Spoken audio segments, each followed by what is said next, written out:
بسم اللہ الرحمن الرحیم۔ بیان تو ہو چکا ہے، کبھی بھی کوئی آدمی اپنے آپ کو مکمل نہ سمجھے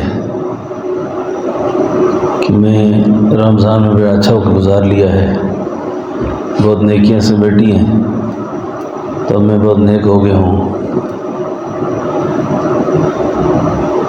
یہ نیکی کا خیال اپنے اندر سے نکال لینا چاہیے کہ میں کوئی نیک آدمی ہوں۔ اپنے آپ کو بڑا سمجھنا، ولی سمجھنا، یہ فرمایا یہ متکبرین کی علامت ہے، کیونکہ شیطان نے اپنے آپ کو بڑا سمجھا تھا، اسی لیے قرآن نے کہا ابا واستکبر وکان من الکافرین، اس کے اندر کبر تھا، اور کبر جو ہے رائی کے دانے کے برابر بھی اگر کسی شخص میں ہوگا تو ولی تو نہیں ہے، مردود ہے، وہ مردودیت کے زیادہ قریب ہے، ولایت کی تو ہوا بھی نہیں لگی، کیونکہ بڑے اللہ ہیں، تو جو اللہ سے آدمی قریب ہوگا اس میں تواضع پیدا ہوگی، عاجزی پیدا ہوگی، انکساری پیدا ہوگی، اور اس کی زبان پہ دھاوا نہیں ہوگا۔ یہ دل کی شدید بیماری ہے، کبر جو ہے دل کی شدید بیماریوں میں سے ایک بیماری ہے۔ اسی سے متعلق چیزیں میں جس کو حب جاہ، حب مال، اور یہ جو نام لیے جاتے ہیں نا جی، عجب، تکبر، یہ سب ایک ہی نسل کی چیزیں ہیں ساری۔ اور سلوک کے سفر میں محبت الہیہ کا جو سفر ہے، اس میں فرمایا سب سے آخر میں جو چیز انسان کے اندر سے نکلتی ہے وہ یہ بیماری ہے، اور یہ بیماری اگر نہ نکل سکی، اس کی فکر بھی نہ کی اور اس کے علاج کا غم بھی نہ کیا، تو یہ علم کے زور سے ختم نہیں ہوتی، بلکہ علم سے زیادہ ہو جاتی ہے۔ یہ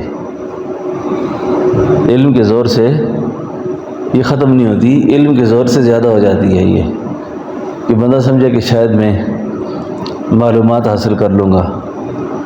اللہ والوں نے اس کی اصلاح کے مختلف طریقے بیان فرمائے۔ ہمارے طریقے میں ذکر اور مجلس صحبت، اس کے غیر معمولی اثرات پڑتے ہیں۔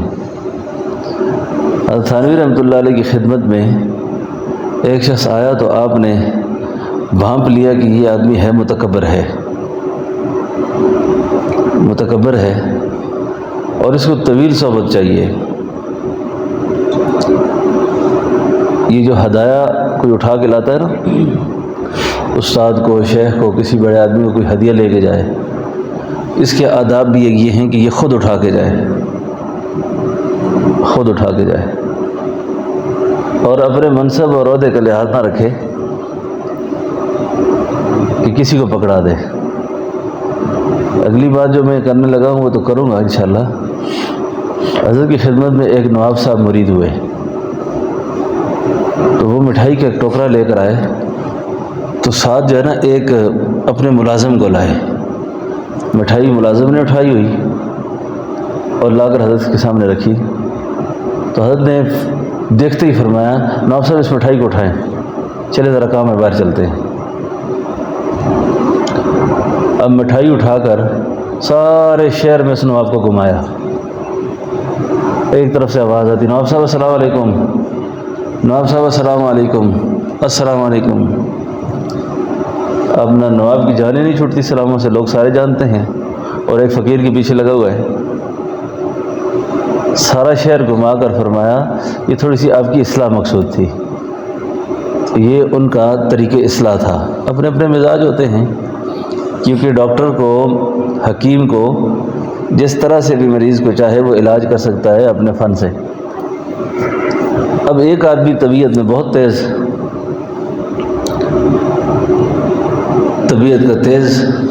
اور اپنے مزاج پر بڑی غیر معمولی سختی، تو حضرت کے ایک خلیفہ تھے، ان کے پاس انصاف کو بھیجا۔ ان کی پنسار کی دکان تھی، پنسار کی دکان تھی تو رش لگا رہتا تھا سارا دن۔ خط دے کے بھیجا کہ ان کو اپنے ساتھ بٹھا دیں۔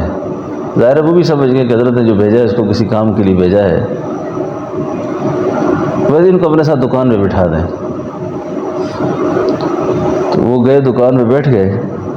ابھی کوئی خاتون آتی ہے، کہتی حضرت ایک چٹانگ اجوائن چاہیے۔ وہ اجوائن ڈال کے دیتے ہیں، 10 منٹ بعد آ جاتی ہے، میں حضرت وہ بھول گئی تھی، اجوائن نہیں تھی، وہ جو ہے نا سونف تھے۔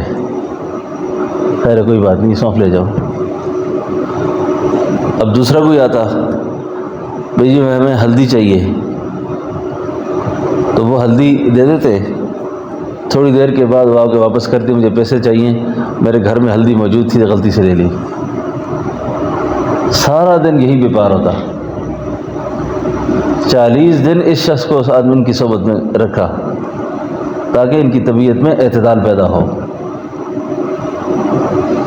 طبیعت سے سختی ختم ہو۔ اب یہ تو میں ملفوظات میں پڑھ رہا تھا، میں نے کہا یہ تو 40 دن 50 دن کا مسئلہ تو بس سیدھا سیدھا سا تھا، مسئلہ حل ہو گیا۔ آج یہ مسئلے حل نہیں ہوتے ہمارے، آج یہ ہمارے مسئلے حل نہیں ہو رہے۔ تکبر حد سے زیادہ ہے، تکبر کے نتیجے میں غصہ حد سے زیادہ ہے۔ اب یہ چیزیں شعور اور لاشعور کے اندر داخل ہو گئی ہیں۔ اس کے لیے نفس کے ساتھ طویل مارکہ آرائی کی ضرورت ہے، طویل مارکہ آرائی کی ضرورت ہے، اور ایسی طویل مارکہ آرائی کی ضرورت ہے کہ آخر کار جس طرح وہ چمڑے سے ڈھول بنایا جاتا ہے نا، تو ڈھول آخر میں یہی آواز دیتا ہے تو میں ختم ہو جاتی ہے اس سے، لیکن کتنا گستا ہے، کتنا پستا ہے وہ، یہ اس کی آخری آواز ہوتی ہے۔ جب اس کو میراثی مارتا ہے نا اس کے اوپر، تو ڈھول سے آواز میں کی نہیں آتی، تو کی آتی ہے۔ لیکن یہ سفر بڑی طویل مارکہ آرائی کے بعد ہے، اور حقیقت بات یہ ہے کہ آپ کی اور میری نمازیں، تراویح، روزے، سارے اعمال اللہ مبارک کرے، لیکن کہیں ایسا تو نہیں ہے کہ ان سارے اعمال کی موجودگی کے اندر بھی میرے اندر کوئی ایسی چیز موجود ہے جو مجھے کل بخشش سے محروم کر دے۔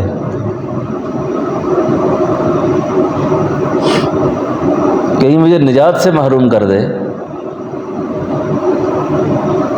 اب ہماری دینداری کا جو معیار ہو گیا نا، یہ داڑھی ہے، پگڑی ہے، اچھا لباس ہے، یہ رسول اللہ صلی اللہ علیہ وسلم کی ظاہری زندگی ہے۔ ظاہری زندگی کا اتباع بھی بہت ضروری ہے، اور جو باطنی زندگی ہے نا اس کا اتباع بھی فرض ہے۔ باطنی زندگی کا سنوارنا بھی ضروری ہے۔ اب دینداری کا شوق ہوا، داڑھی بھی آ گئی، پگڑی بھی آ گئی، لباس بھی ٹھیک ہو گیا۔ اس کے بارے میں بزرگوں نے لکھا ہے کہ کوئی آدمی بیمار ہوتا ہے نا، تو وہ جو بیمار ہوتا ہے وہ کسی حکیم ڈاکٹر سے بھوک بڑھانے کی دوائی لے لے، کوئی ٹانک لے لے، اس سے وہ تکڑا تازہ ہو جاتا ہے۔ لیکن یہ تکڑا تازہ ہونا اس کی بیماری کی جانے کی علامت نہیں ہے، بیماری کے جانے کی علامت نہیں ہے۔ اللہ اکبر! یہ نفس جو ہے نا، نفس، اس قدرت کو سمجھنے کے لیے نا، پھر اس کے علاج اور اصلاح کے لیے جب بندہ آئینے کے سامنے بیٹھتا ہے نا، پھر اس کو اپنی شکل کی صحیح صورتحال سامنے نظر آتی ہے کہ میرے چہرے پہ کتنے داغ ہیں۔ ورنہ عام بیمار کی حالت یہی ہوتی ہے، وہ ایک شاعر کہتا ہے عمر بھر غالب یہی کرتا رہا، عمر بھر غالب دھول چہرے پہ تھی اور آئینہ صاف کرتا رہا۔ اسے شیشے کا قصور سمجھا ہے۔ شیشے کا قصور نہیں ہے، قصور اس کے اپنے چہرے کے داغوں کا ہے۔ اب پاکیزہ نفس جو ہے نا، پاکیزہ نفس ایک کسوٹی ہوتی ہے، اس کسوٹی پر ایک آدمی میں بیماری موجود نہیں ہے۔ میں نے تو بزرگوں کو دیکھا ہے، اگر زبان سے بھی نہ کوئی بڑائی کی بات نکل گئی نا، کسی حوالے سے بھی، جس کو اللہ نے نفس کی طہارت دے رکھی ہوتی ہے، وہ آدمی نفس کی بات کو، تکبر کو، بڑائی کو یوں محسوس کرتا ہے کہ جیسے کسی نے اس کے سینے پہ چھری مار دی ہے۔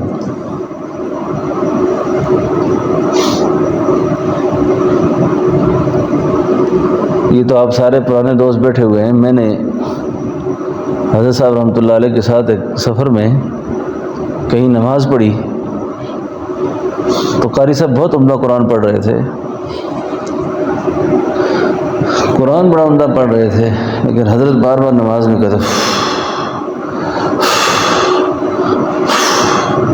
ایسے بڑے بڑے سانس لیں۔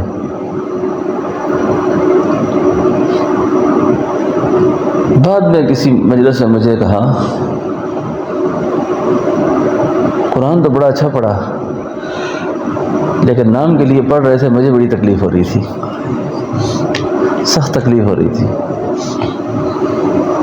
اور اسی مجلس میں فرمایا تھا کہ قرآن اگر اللہ اس دولت کو دے دے، کسی کو یہ نعمت دے دے، اگر اس کو دنیا کے لیے پڑھے گا نا، نفس کے لیے پڑھے گا، تو یہ قرآن بھی جہنم میں لے کے جائے گا۔ یہ تو اللہ کی کتاب ہے۔ اب جذبہ تکبر سے، جذبہ بڑھائی سے میری دھاک بیٹھ جائے، میری حیثیت بیٹھ جائے۔ اب سفر کیونکہ آخرت کا قریب ہوتا جا رہا ہے، اگلی منزل ابھی قریب ہے، اب پچھلی منزل کی جو غلطیاں ہیں نا، ان کو آگے نہ دہرایا جائے، ان کو نہ دہرایا جائے، اور اس بیماری کے ظاہری اسباب میں علاج کے ساتھ ساتھ دعا کے اہتمام میں، تنہائی کی دعا کے اہتمام میں اللہ سے کہے یا اللہ میں آپ سے اس مرض کی برات چاہتا ہوں، یہ مرض کا چھٹکارا چاہتا ہوں میں۔ اب مجھے نہیں پتا کہ میری کتنے الفاظ ایسے ہوتے ہیں جن میں عجب ہوتا ہے، بڑائی ہوتی ہے، کیونکہ میں ہوں، آپ ہر آدمی یہی سمجھتا ہے میں تو نیک آدمی ہوں، میں تو کبھی۔ اب تکبر کی بھی اندر بہت ساری قسمیں ہیں، مال کا تکبر ہے، عہدے کا تکبر ہے، جی حسن کا تکبر ہے، شخصیت کا، خاندان کا، حسب نسب کا، مختلف صورتوں میں یہ بیماری ہوتی ہے آدمی میں، مختلف رنگ ہیں اس کے۔ اب جس وقت تک سب سے دستبرداری نہیں ہوئی نا، سب سے دستبرداری نہیں ہوئی، اس وقت تک بڑا مشکل ہے کام۔ اب دستبردار ہو جائے تو اس کے بعد بھی یہ خیال ہو کہ یہ نہیں کہ میں ابھی سب چیزوں سے دستبردار ہوں تو میں اپنے آپ کو مکمل سمجھنے لگ گیا ہوں، نہیں، اس کے بعد بھی کوئی پتہ نہیں ہے، کوئی پتہ نہیں، کیونکہ قرب اور معرفت کا جو سفر ہے، اس سفر کے اندر جب تک آخری سانس تک، جس وقت تک بندے کا خاتمہ حسن اس نے خاتمہ نہیں ہوا نا، کوئی آدمی اپنے باطن سے مطمئن ہو کر نہ بیٹھا رہے، کوئی آدمی اپنے باطن سے مطمئن ہو کر نہ بیٹھا رہے کہ میں ابھی ولی بن چکا ہوں۔ میں آپ جو ولی بنیں گے اس کا ڈنڈورا زمین پر نہیں ہوگا، اس کا ڈنڈورا آسمان پر اللہ خود کریں گے، اس کے چرچے آسمانوں پہ خود ہوں گے۔ پھر کیسے لوگ تھے، صحابہ اکرام کو اللہ نے جب یہ دولت دی نا، سیدنا حضرت ابو ذر غفاری آئے ہوئے تھے، مجھے بہت عرصہ فکر تھی، میں نے ان کی حالات میں پڑھا تھا کہ ان کی جائے وفات جو ہے نا، اس جگہ کا نام ہے ربضہ، ربضہ کے مقام پہ۔ میں ایک دفعہ مدینہ طیبہ سے ریاض جا رہا تھا تو راستے میں بورڈ لگا ہوا تھا، تو پھر میں نام بھول گیا، بہت تجسس رہا. یہ مجھے بھی یاد آیا. یہ مقام ربضہ میں ان کا انتقال ہوا، ایسا کوئی نام. یہ سفر میں فوت ہوئے تھے، قافلے سے بچھڑ گئے تھے، بیمار ہو گئے تھے، اور ان کی بیٹی جو ہے نا ان کے ساتھ تھی. یہ مدینہ طیبہ سے تھوڑے سے فاصلے پر ان کا انتقال ہوا. وہ بیٹی ان کی بیٹھی ہوئی تھی ان کی میت کو لے کر. تو پیچھے سے کوئی قافلے آئے تو انہوں نے دیکھا کہ کوئی خاتون ہے اور ان کے ساتھ کوئی بزرگ فوت ہوئے ہیں. تو ان تعارف کروایا کہ یہ میرے والد حضرت ابوذر ہیں. اور ایسے پھر لوگ پہچان گئے. ان کو کون نہیں پہچانتا تھا. حدیث میں آتا ہے کہ میں بات یہ کرنا چاہ رہا تھا کہ یہ رسول اللہ صلی اللہ علیہ وسلم کی خدمت میں بیٹھے ہوئے تھے. تو جبریل امین تشریف لائے تو اللہ کے حبیب صلی اللہ علیہ وسلم نے ان کا تعارف کروایا جبریل سے. اور تعارف میں فرمایا کہ جبریل یہ میرے ابوذر ہے. یہ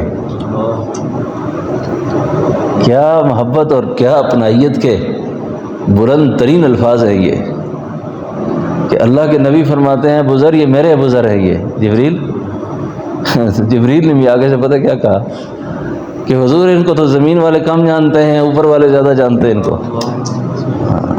ان کے چرچے، ان کا ڈنڈورا آسمانوں پہ بہت زیادہ ہے.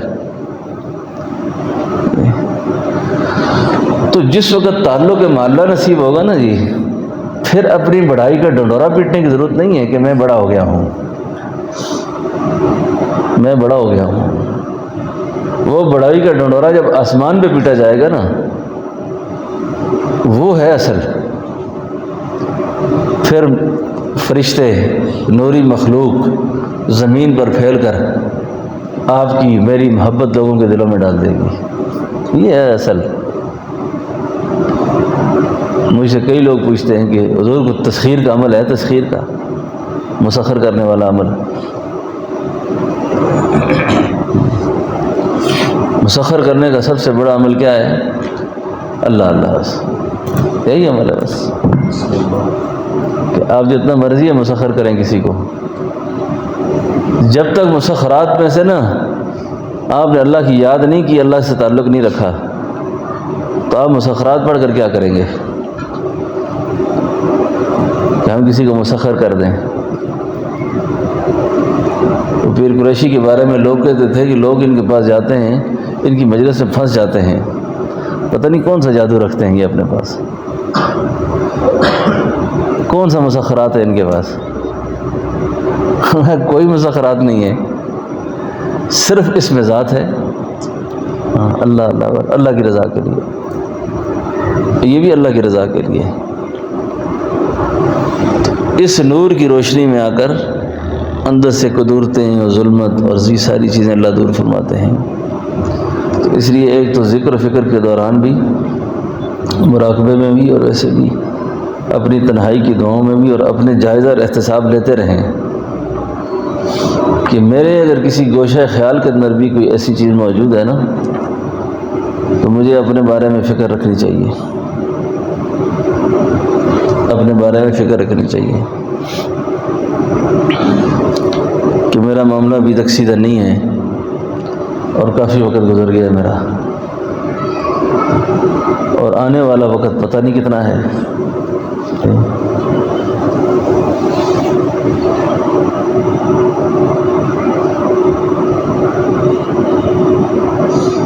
اکابر کے تذکرے پڑھنے چاہیے، بزرگوں کے.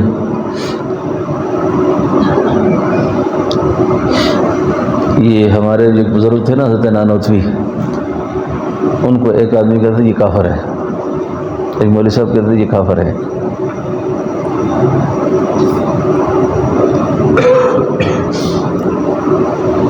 تو ایک ساتھی نے کہا کہ حضرت فلاں آدمی تو مولوی صاحب ہیں، وہ کہتے ہیں یہ حضرت کافر ہیں. دوسرے دن فرمایا فجر کی نماز ان کے پیچھے پڑھیں گے. کہا حضرت وہ تو آپ کو کافر گنتا ہے، کافر گنتا ہے.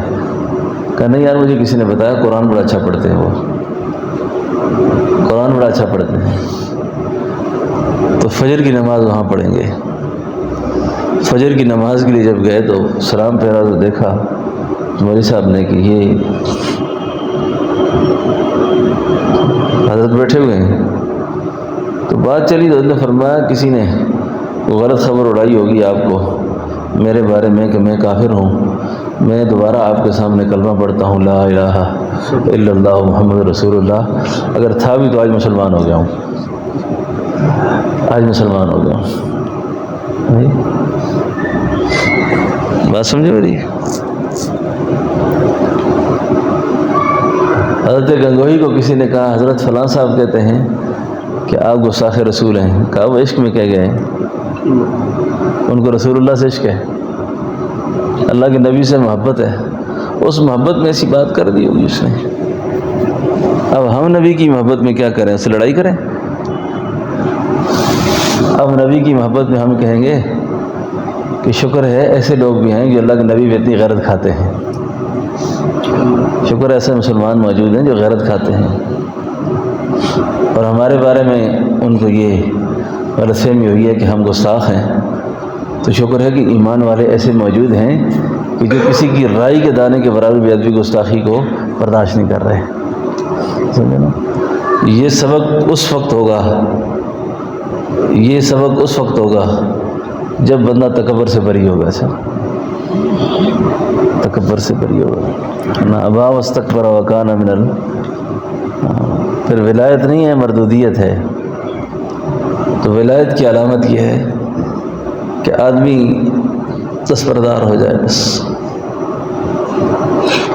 میں جو ہوں سو ہوں، آپ جو ہیں سو ہیں، سب کچھ اللہ کو پتہ ہے، کون گدھے پہ سوار ہے اور کون گھوڑے پہ سوار ہے، یہ روح نکلتے ہی سارے راز ظاہر ہو جائیں گے۔